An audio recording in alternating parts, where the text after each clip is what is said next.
The Cadaver Synod had not appeared from nowhere.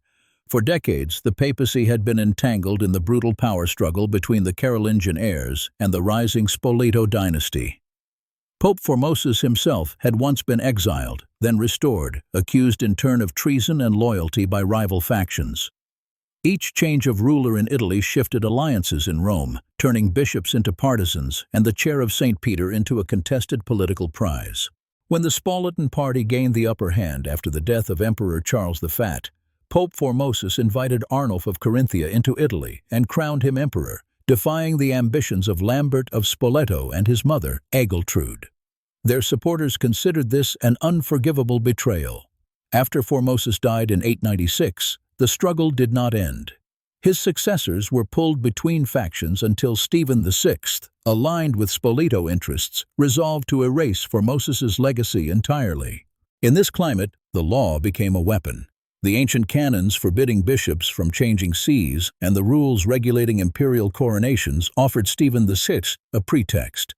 By summoning bishops and nobles into the Lateran and resurrecting long-standing accusations, he aimed to declare every act of Formosus null. The grotesque decision to exhume the corpse and dress it in papal vestments turned a legal maneuver into a spectacle, broadcasting vengeance under the guise of restoring order. The story stepped away from the macabre courtroom and moved back to the quieter corridors of the 9th century. Long before he lay on public display, Formosus had been known as a gifted bishop of Porto, just outside Rome. Earlier popes sent him as a trusted envoy to Bulgaria and to the distant courts of the Carolingian rulers. His diplomacy won him admiration across Christendom, but in Rome it stirred a darker emotion, fear of his rising influence. In a city ruled as much by noble clans as by scripture, popularity became dangerous. Under Pope John VIII, suspicion hardened into accusation. Formosus was charged with harboring ambitions for the papal throne, condemned in synods, excommunicated, and forced into exile. For years he wandered outside the sacred center of power, until shifting alliances opened the door to reconciliation. The ban was lifted, he returned to Rome, and he was restored to his see at Porto.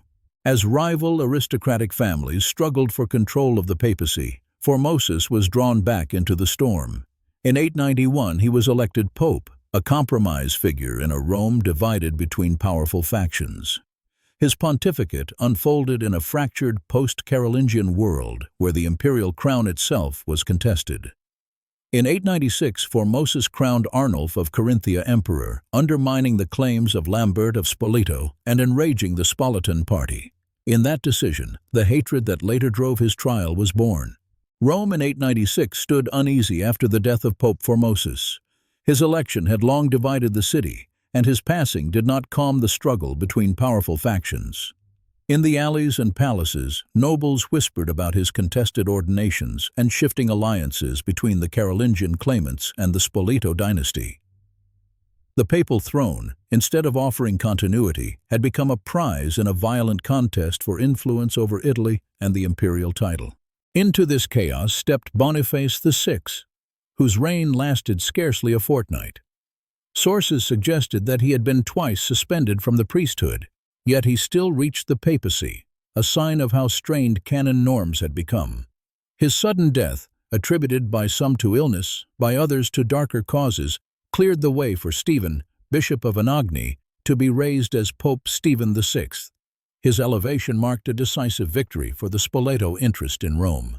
Stephen VI relied on the backing of Lambert of Spoleto and his mother Agiltrude, who sought to secure their imperial position by erasing Formosus's legacy. Rome divided between partisans of the Carolingians and supporters of Spoleto, each ready to brand opponents as simoniacs or usurpers. Accusations of illegal translations of bishops, bribery, and ambition swirled around the curia.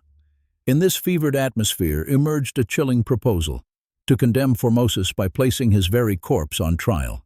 In January 897, the Lateran Basilica had been transformed into a court unlike any other. Candles flickered against stone as the exhumed corpse of Pope Formosus sat propped upon a throne, draped once more in pallium and tiara. Around him gathered bishops, priests, and Roman nobles, bound by summons or fear. At his side stood a trembling deacon, ordered to serve as the dead pontiff's voice, while Pope Stephen VI presided from a raised chair. The procedure followed recognizable patterns of a church trial, but its object was a rotting body. Legal formulas were recited, and the charges were read aloud. That Formosus had unlawfully accepted the bishopric of Rome while still Bishop of Porto, contrary to canonical rules against translation. That he had violated oaths to earlier popes. That every ordination and judgment he had performed lacked validity. The deacon, speaking for the corpse, muttered ritual denials in a strained, uncertain voice. Stephen VI answered those denials with fury, shouting questions at the vacant face, then turning to the council to press for condemnation. Some bishops nodded, others looked away, pinned between conscience and political reality. Yet the sequence of interrogations, readings, and responses followed a deliberate order. This had not been a moment of uncontrolled rage, but a carefully staged judicial ritual, designed to produce a formal verdict that could unravel Formosus's legacy and reshape power in Rome. The council's verdict had unfolded with somber, rehearsed precision. At Pope Stephen VI's command, the assembled bishops declared Pope Formosus guilty of perjury and unlawful ambition. A bishop then stepped toward the propped-up corpse and, with carefully measured gestures, removed the pallium and papal vestments. Each layer taken away symbolically stripped Formosus of his office, as if the very memory of his authority could be peeled back and erased before the watching clergy. The mutilation that followed carried a darker message. The 3 fingers of Formosus's right hand, those used in the traditional gesture of blessing, were ceremonially cut off. The act implied that every sacrament he had administered, every ordination he had performed, now stood under suspicion. Stephen ordered the annulment of Formosus's election and the invalidation of his official acts, a move that reached far beyond insult, striking at bishops, political alliances, and imperial claims rooted in his pontificate. The corpse's final journey completed the ritual of degradation.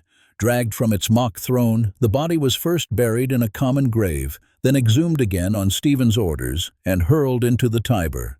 As the papal corpse floated downstream, it was meant to vanish from sight and from history. Instead, the river carried a powerful symbol through Rome, feeding fear and whispers that this brutality against a dead pope would not pass without consequence or eventual revolt. From the black current of the Tiber, the narrative widened to the shattered map of the former Carolingian Empire. After Charlemagne's death, the Treaty of Verdun in 843 had sliced his dominions into competing kingdoms.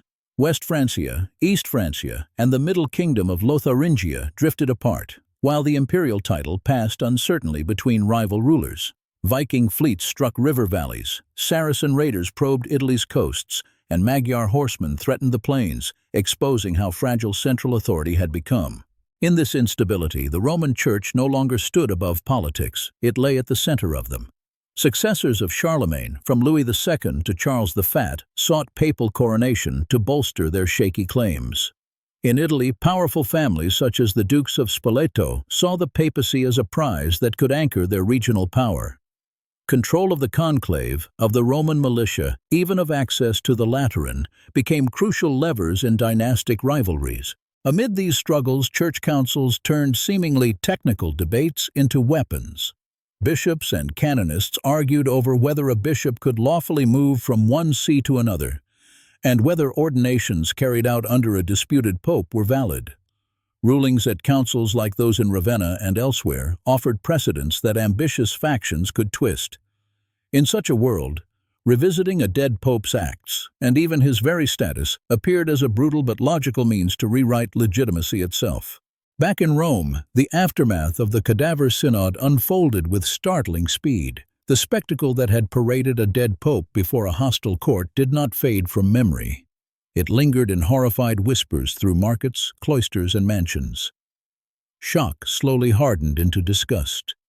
Stories circulated that the corpse of Pope Formosus, dragged from the Tiber by devout hands, now lay in secret, treated as a relic by those outraged at its desecration. Soon, rumors spread that at the place where Formosus's body had been recovered, the sick found relief and the fearful claimed protection.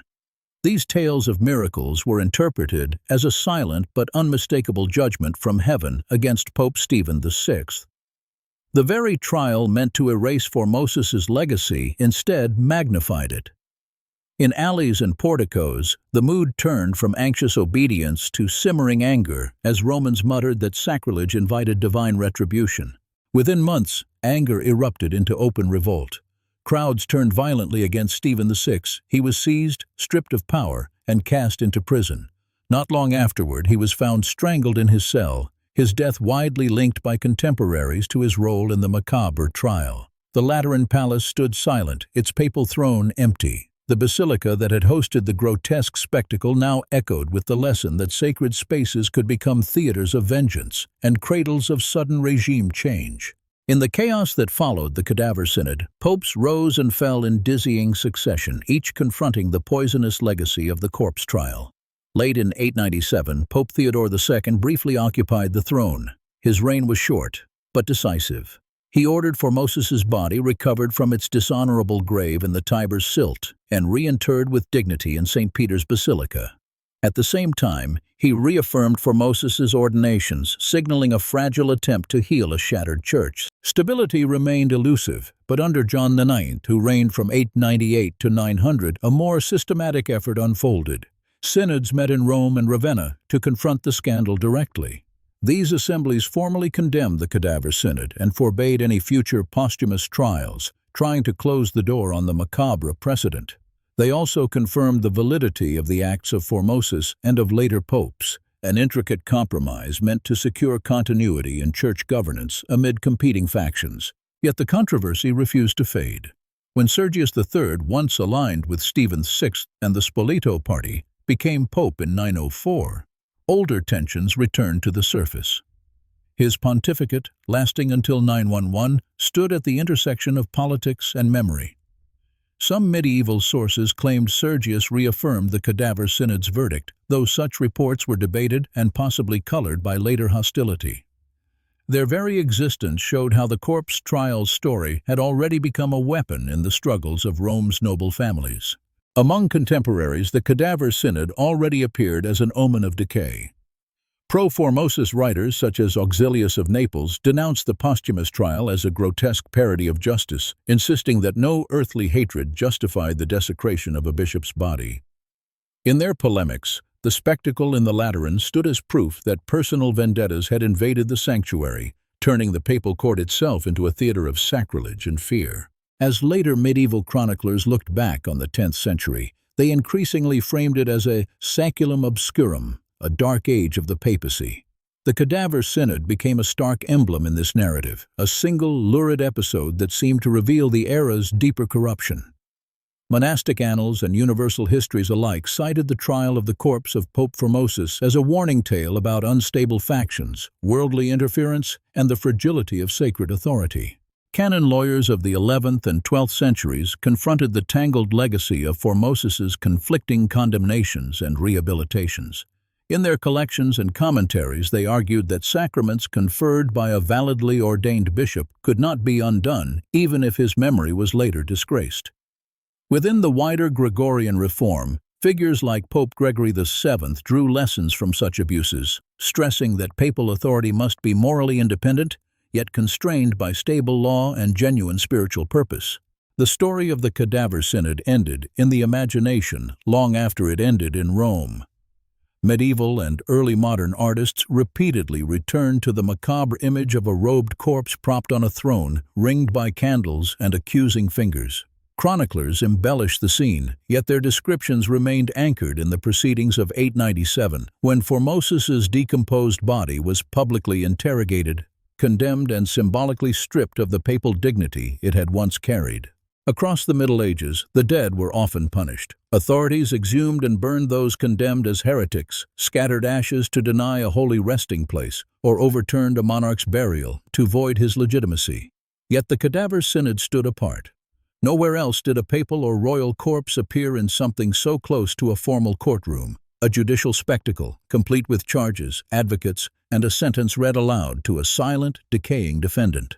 For historians, the trial of Formosus's body illuminated the contradictions of the early medieval papacy. The pope was believed to wield a power that reached from the altar to eternity, yet his office could still be seized and desecrated by Roman factions. The Cadaver Synod revealed an institution both sacred and deeply vulnerable. As the camera returned to St. Peter's, Formosus lay in an unmarked tomb, his remains long at rest, while the memory of his humiliation refused to fade.